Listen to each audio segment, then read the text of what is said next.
Alright, welcome back to another video, y'all. So, in today's video, we're going to be going over the quickest way to get team affinity points, and as well as the method that I use to complete team affinities. But before we do that, I actually want to go over the new ranked season rewards that they just came out with, as well as the new pennant race rewards that they just came out with.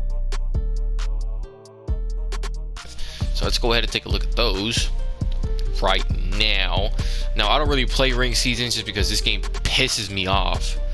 So as you can see, I haven't played a game this season. It is what it is. This game's in a bad state with the good OKs, bro. It's extremely infuriating. I'd probably just play Battle Royale just to get my timing down, as well as this Battle Royale, bro. Who cares? It doesn't count towards your record.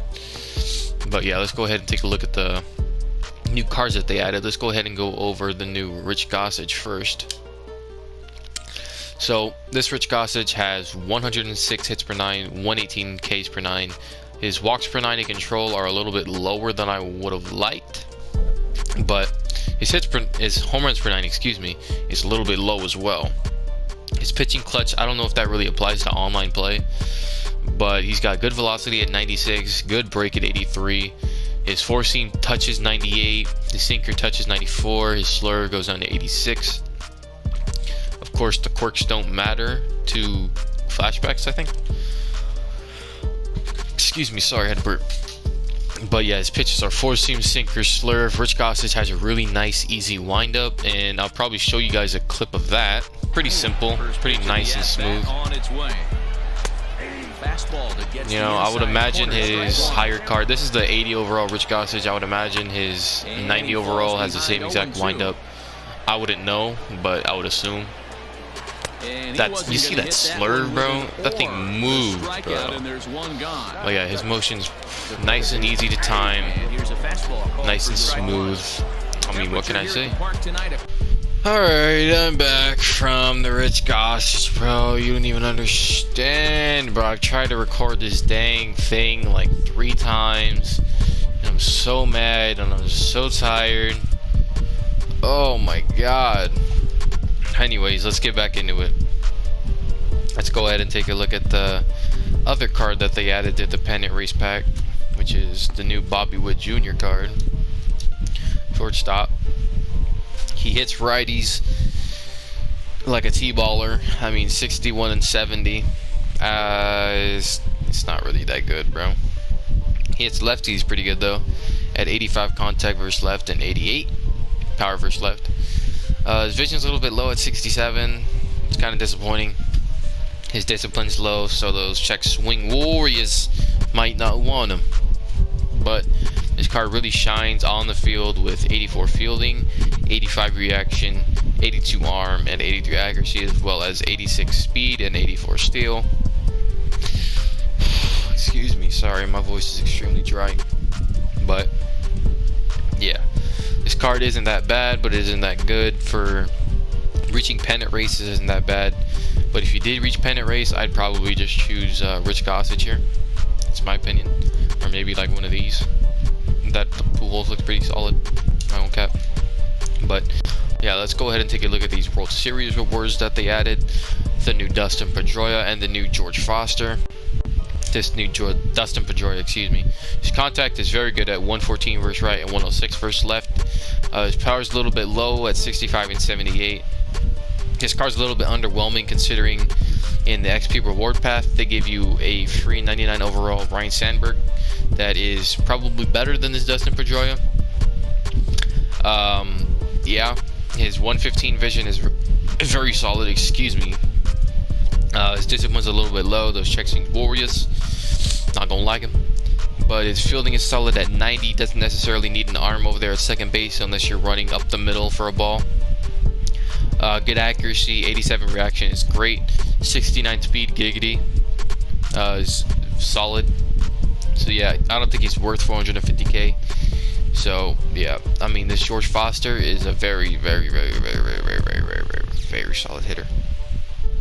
105 contact versus right, 104 contact versus left, 109 power versus right, and 113 power versus left. Very solid hitter. 82 vision, which is also solid. 78 discipline, which isn't the highest but isn't the lowest. His fielding and speed is where it gets scary.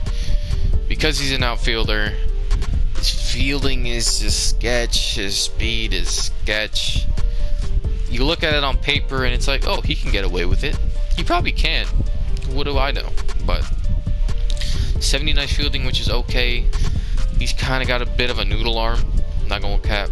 At 76, his accuracy is okay. His 75 reactions a little bit low, combined with his 52 speed, which is a little bit disappointing. It's rough. If I was to make World Series, I'd probably pick Dustin May. He's probably the best card there. But yeah, let's go ahead and get into this team affinity thing that I was mentioning earlier. Two methods. I'm going to show you my method that I use, and I'm going to show you the quickest method. Now I'm going to do the quickest method first because I know what that's what you're here for, and you guys want to skedaddle on out of here and get the information and skedaddle. So yeah, let's go ahead and go over that first. Now I'm just going to use an example of the Arizona Diamondbacks because I basically have nothing towards them whatsoever besides the mission. But let's just say I had 0 on everything. No points, no innings, absolutely nothing. 0 out of 70 bandwagon. The quickest way to complete it is doing 3 showdowns and 1 exchange. Most stub saving thing I can give you, in my opinion. Obviously you can do all exchanges and get it done in like 30 minutes, not even 30 minutes, more like 20 minutes, because you have to buy the cards and exchange the cards and whatever.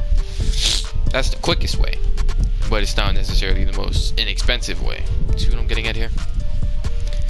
Now, showdown is by far the quickest way to get team affinity points, and it's not even that hard.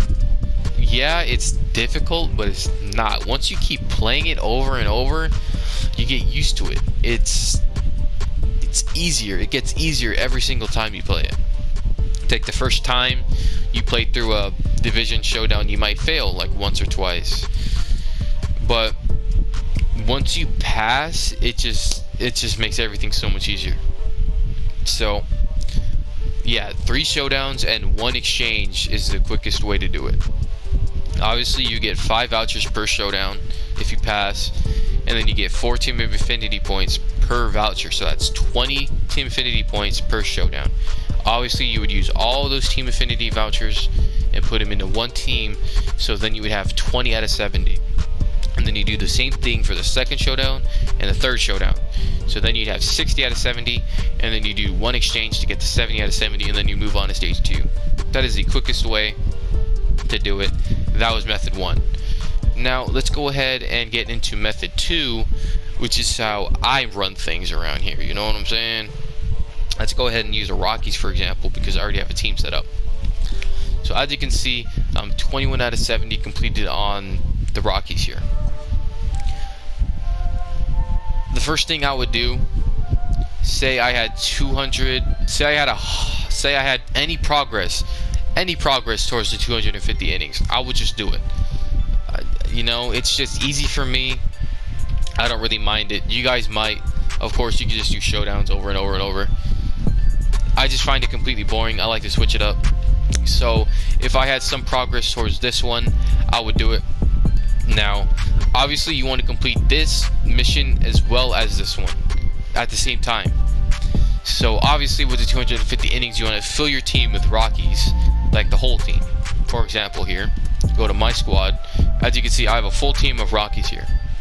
Now, if we were to go back and show you guys the team mission that they had, it is tally home runs with Rockies third baseman, Rockies shortstop, and Rockies right fielders. And what I did is, since I don't have Nolan Arenado, of course I had to play Josh Fuentes here. But as you can see, I have Brendan Rodgers, a primary shortstop, keep in mind, and I put him at his secondary position of second base, so that is another hitter counting towards that mission. If I was to play Brendan Rodgers is his second base card, it wouldn't count because it's a second base card. But since his primary is a shortstop on his live series card, I played him over at second base to count towards that mission. And I did the same thing here with Sam Hilliard. Since he's a primary right fielder, I moved Charlie Blackmon, a primary right fielder, to left field to get another batter towards that mission. And I would stick those 5 guys, Sam Hilliard, Brendan Rodgers, Trevor Story, Charlie Blackmon, and Josh Fuentes.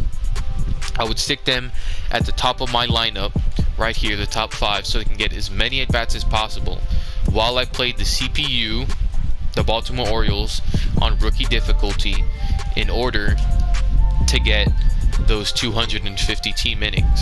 You see? That's what I would do first. Excuse me. So that's what I would do first. I would focus on these 2 here, and then I would move on to Showdown.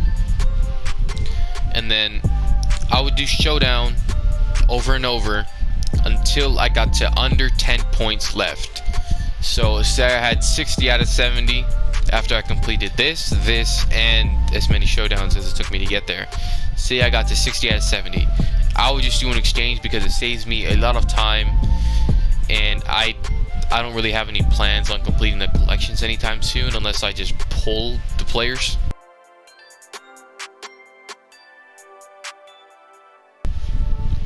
So that's why I don't really mind spending the stubs. You of course don't have to do an exchange. You can just do another Showdown and spend 3 vouchers on it and then move on. It's just personal preference. I would do the 250 innings and then the tally home runs and then the NL West Showdown until I got under, or I got above 60 but under 70, and then I'll just do an exchange to fully complete it. That's just my method. Of course you guys can do your own method. I'm just providing you with the resources that I know and what helps me get through it, as well as the quickest method if somebody's new just wanting to get through it all. So yeah, I don't know when I'm going to be uploading this. I hope to get it up today, June 9th, Tuesday. I don't know if I will. I might just save it for tomorrow, and then Friday's video will probably be about the new player program and the new June program that drops on Thursday, and the player program that drops today, June 9th. So that might be Friday's video, and I might upload this tomorrow.